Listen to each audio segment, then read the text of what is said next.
Our chief Washington correspondent Peter Cook is standing by with a member of the Republican leadership team. Peter? Thanks very much, Mark. I'm joined by Senator Lamar Alexander, the Republican from Tennessee, the #3 Republican in the U.S. Senate, to get the very latest on these super committee negotiations. I just saw you and the rest of the leadership team leave. The Democratic leadership, I don't see a lot of reason for optimism. Well, the reason for optimism is that we have until Monday.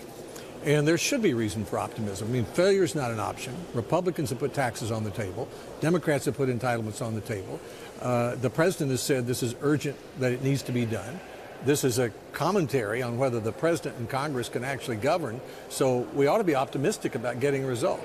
What is your sense right now? You all say you're waiting for the Democrats to make more of an offer on entitlement programs. They say they're waiting for you all to offer perhaps even more revenue, put that on the table, and change the way the tax structure would be set up.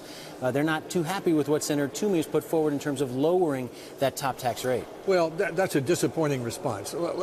Here's what happened. Last Monday and Tuesday, Senator Toomey, who, let's remember, was the president of the Club for Growth, put on the table $300 billion in new taxes. Now, anybody who knows the Republican Party knows that almost all of us don't want to vote for new taxes, but we're willing to do that in order to get a result when we have a government who's borrowing 40 cents of every dollar it spends. The Democrats haven't responded to that. It's been a week. And so you've got absolutely no new offers from them. We've got a stalemate here? Well, we do have an impasse, not because we haven't tried, and they have tried before that. We don't know what's holding them up. There are only a few days left. It has to be finished by Monday, and we need a response from the Democrats, and we need a result. What's your worry about if they don't reach a deal? We've already got people talking about the automatic sequester, the automatic cuts that would kick in. Senator Reid just told us on the Democratic side he would back the sequesters as is if there's no deal. Well, the sequester is very damaging to national defense. It's very damaging to discretionary spending, and it doesn't deal with the entitlements, which are the one thing that's causing the problem. I mean, the problem is that 55% of the budget is automatic, mandatory entitlement spending. The president said that, President Clinton said that, President Bush said that, and that's what the Democrats need to focus on. The Democrats, including President Obama. I mean, he has a unique opportunity in this to get this done during a time of divided government, which would not only help the country, but I think would help show the president as a more effective leader. Do you have your own thoughts about what the middle ground is here? What is the offer that should be forthcoming from the Democrats, and how would Republicans be prepared to respond at this point? Well, I'm not on the committee, but I know this much. I mean, we're all grown-ups.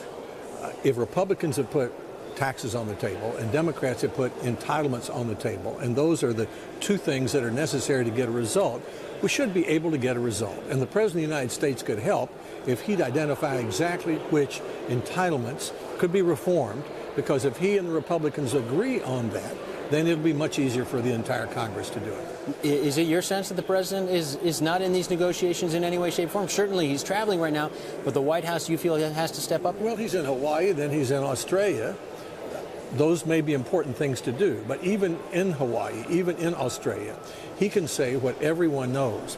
If 55% of the budget is automatic, mandatory entitlement spending, if it's going up the rate of 3 or 4 times inflation, those programs are going broke, and our country is too, unless we start taking reforms. He could say, as president, which ones those are. Well, let me ask you just finally, if Democrats were to step up, if the White House were to offer some entitlement changes that would satisfy Republicans, would you all be willing to go further than that $300 billion? That's a tough vote for a lot of Republicans. Well, I'll leave it to the committee to do the negotiating. But there are 45 of us, equally divided between the parties in the Senate, nearly half the Senate, who have said, go as big as you can. Failure is not an option. We're ready to take your back. We appreciate what you're doing. I don't know how you could get much more encouragement than that. An urgent situation, important to the country, and 45 senators saying, get a result. All right, Senator Lamar Alexander of Tennessee, thank you for the time. Appreciate it very much. The latest from here on Capitol Hill, Mark, with regard to the Super Committee. Peter Cook, Senator Alexander, thank you both very much. Stay with us. The NBA labor talks. Bottom Line continues in just a moment.